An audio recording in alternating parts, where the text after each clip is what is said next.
Congolaises, Congolais, chers compatriotes, la date historique du 30 juin 1960, profondément ancrée dans nos cœurs, marque l'accession de notre pays, la République démocratique du Congo, à la souveraineté nationale et internationale. Aujourd'hui, encore 63 ans plus tard, nous célébrons avec grande fierté cet événement, non seulement pour honorer la lutte de notre liberté et de notre indépendance menée avec courage et détermination par les pères fondateurs de notre nation, mais aussi et surtout pour réitérer notre attachement à ce bien précieux qu'ils nous ont légué et que nous avons à notre tour le devoir de transmettre comme tel aux générations futures, et ce, en dépit de toutes les adversités d'où qu'elles viennent. En effet, dès le lendemain de son accession à la souveraineté nationale et internationale, notre peuple a dû surmonter plusieurs décennies de violences entretenues et voulues, démontrant ainsi sa capacité collective à demeurer résilient en tant que nation. Ceci pour dire que l'indépendance est irrévocablement une valeur fondamentale de notre nation. Elle nous garantit la capacité à façonner notre propre destinée. Elle est une quête incessante de liberté, de dignité, de justice et de souveraineté. Elle constitue le socle de notre identité nationale, notre cohésion sociale, car elle nous permet de mettre en valeur notre culture, notre histoire et nos aspirations profondes. Il est vrai que cette année, la célébration de notre indépendance est teintée de tristesse, car notre intégrité territoriale est menacée par une force d'occupation étrangère. Certains de nos compatriotes en ce moment précis à l'Est ne peuvent pas jouir de cette liberté que nous célébrons parce que victimes de l'oppression des agresseurs. Je tiens à leur exprimer toute notre compassion et à les assurer de notre détermination à œuvrer sans relâche pour leur libération certaine. C'est la raison pour laquelle nous ne cesserons de rendre un hommage mérité à nos pères de l'indépendance, dont la vision lumineuse et la lutte nous ont permis de devenir et de rester, depuis 63 ans, un peuple libre, en dépit de toutes ces adversités. Mes chers compatriotes, au défi permanent de la préservation de la liberté chèrement acquise, nous devons inlassablement associer celui de la poursuite de la noble et grandiose œuvre qu'est la bataille pour le développement économique et social de notre pays, de manière à mériter ainsi le rêve et les sacrifices consentis par nos pères de l'indépendance.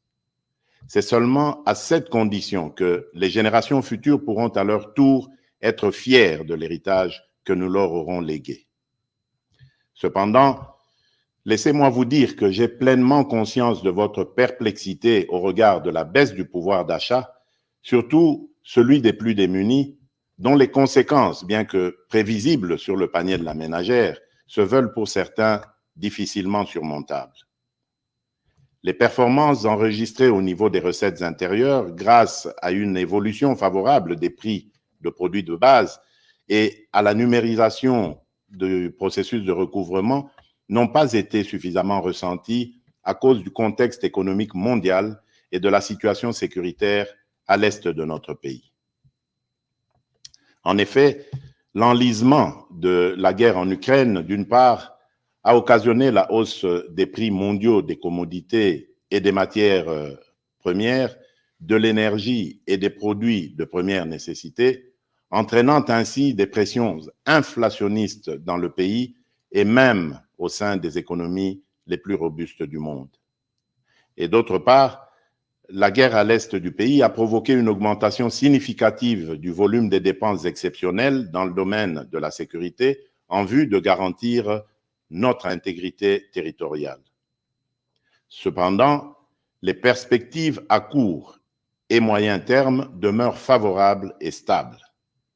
En effet, les prévisions du Fonds monétaire international pour 2023 sont de l'ordre de 8%, de 7,2% pour 2024 et de 7,5% pour 2025.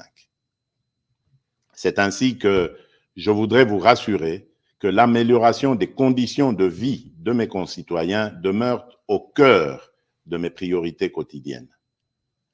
J'ai assigné au gouvernement de la République, sous l'autorité du Premier ministre et à la Banque centrale du Congo, la tâche particulière d'accentuer les efforts de stabilisation des paramètres macroéconomiques en vue de limiter au maximum les effets néfastes sur le panier de la ménagère, d'améliorer la gouvernance publique dans ces secteurs et de répondre autant que possible aux aspirations légitimes du plus grand nombre d'entre nous. Mes très chers compatriotes, au choc sus évoqué et que le gouvernement s'est ardemment employé à amortir, se sont ajoutées les menaces persistantes à notre intégrité territoriale et à la sécurité de nos populations et de leurs biens. En effet, le climat d'insécurité qui prévaut dans certains espaces de notre territoire national perturbe fortement la poursuite harmonieuse des ambitions que nous revendiquons collectivement.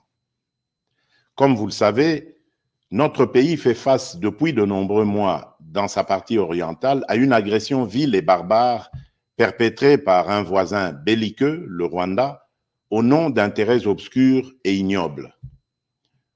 Au regard du danger que court le pays, il vous souviendra que j'avais lancé l'année passée un appel patriotique à notre jeunesse de s'enrôler dans les rangs des forces armées de la République démocratique du Congo et de la police nationale congolaise. Quelques mois après cet appel, nous avons été heureux de voir plusieurs dizaines de milliers de jeunes compatriotes y répondre favorablement. Ceux-ci comptent déjà parmi les renforts à l'effort de guerre livré par nos forces de défense et de sécurité, et nombreux se pressent chaque jour davantage auprès des centres de recrutement prévus à cet effet. À cette occasion, je salue la bravoure de notre peuple qui, meurtri dans sa chair, ne se résigne pas pour autant et ne cesse de défendre avec une énergie inouïe l'intégrité de notre territoire. Je salue également les forces de défense et de sécurité qui s'emploient sans ménagement à mettre l'ennemi hors d'état de nuire en vue de permettre un retour rapide de la paix et de la stabilité indispensable pour notre développement. Soyez convaincus que ce combat que nous livrons au quotidien pour sauvegarder notre souveraineté et notre intégrité, nous le poursuivrons sans désemparer jusqu'à la victoire finale. Telle est et sera notre mission. Maintenant que se confirme la montée en puissance de nos forces de défense et de sécurité, j'encourage une fois de plus le gouvernement de la République de continuer à maintenir cet effort pour que toute aventure belliqueuse sur la terre de nos ancêtres soit suicidaire pour quiconque la tenterait. C'est ici l'occasion d'exprimer notre entière solidarité à toutes nos sœurs et à tous nos frères des territoires occupés par les terroristes du M23, lesquels frères et sœurs vivent présentement dans des conditions d'extrême précarité et dont la situation humanitaire n'a cessé de se dégrader à cause de leur éloignement forcé de leur milieu d'origine et des exactions subies. Je tiens à les rassurer que les nouvelles mesures arrêtées par le gouvernement, en plus de celles déjà prises sur le plan social, dans le sens de soulager un tant soit peu leur situation, sont en voie d'être mises en œuvre. Mes très chers compatriotes, cette célébration de l'accession à la souveraineté nationale et internationale vient aussi interpeller, en cette année 2023, notre devenir comme nation et la perception de notre construction du vivre ensemble et de la cohésion nationale. Elle est l'occasion pour nous de renouveler le chantier de l'unité nationale, de construire une société républicaine plus juste, solidaire et vivable pour toutes les composantes sociologiques et linguistiques, quelles qu'elles soient. Le défi pour notre pays étant le dépassement des frontières ethniques, culturelles et linguistiques. Cela étant dit, je dénonce toute velléité tendant à opposer différentes communautés congolaises entre elles. Nous sommes un pays diversifié avec différentes cultures et langues. C'est en cela que réside tout le mystère de notre richesse en tant que peuple parmi tant d'autres sur cette planète. Nous devons célébrer cette diversité tout en travaillant ensemble pour l'atteinte de cet objectif commun qui est celui d'avancer notre pays dans l'unité et la cohésion nationale. Mes très chers compatriotes, l'année 2023 est aussi l'année des élections présidentielles, législatives, nationales et provinciales, mais aussi pour la première fois celle des élections locales. Ainsi, en dépit des différentes contraintes, j'invite instamment la CENI, comme je m'y suis engagé devant la nation, à poursuivre courageusement et sans relâche les efforts en cours en vue du respect des délais constitutionnels dans l'organisation rigoureuse des différents scrutins conformément aux standards internationaux. Au regard de l'évolution à ce jour des opérations électorales effectuées sur l'ensemble du pays, je félicite la CENI pour cette première partie du travail abattu dans le respect de sa feuille de route. De même, je rappelle au gouvernement de la République de continuer à faire sa part, notamment en prenant toutes les mesures nécessaires pour mettre les moyens financiers à la disposition de la CENI en vue de la tenue des élections transparentes et crédibles dans le respect des délais constitutionnels. En effet, ces élections donneront l'occasion aux vrais dépositaires de la légitimité populaire, c'est-à-dire le peuple congolais, de choisir librement celles et ceux qui seront appelés à assumer, pendant une période, la noble charge de la conduite des affaires de la nation au plan national ou local, dans l'intérêt général. Je vous invite donc à aller vers les prochaines élections dans un climat apaisé et serein, en maintenant sans relâche la cohabitation harmonieuse qui nous a toujours caractérisés et qui fait réellement la force de notre nation.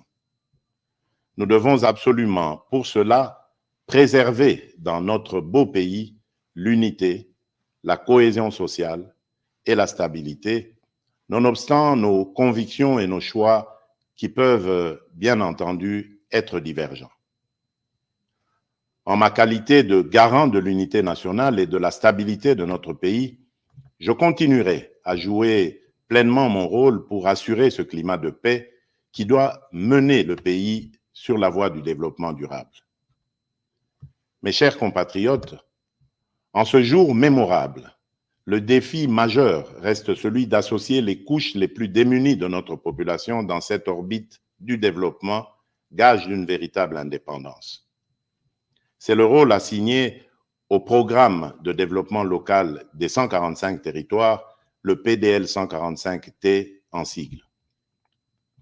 Ce programme, destiné à promouvoir l'émergence des économies des territoires et à améliorer les conditions et cadres de vie des populations rurales à travers des investissements publics massifs, permettra non seulement de réduire rapidement la pauvreté et les inégalités spatiales dans notre pays dans le moyen terme, mais également favorisera une convergence rapide des revenus et des conditions de vie entre les populations rurales et celles des milieux urbains.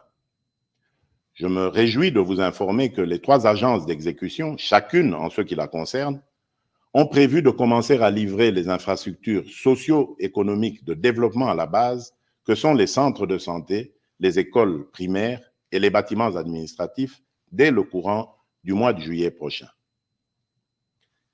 Mes très chers compatriotes, l'indépendance est un droit inaliénable que chaque nation doit défendre avec force et détermination, car c'est ce qui nous permet de protéger nos intérêts et notre avenir.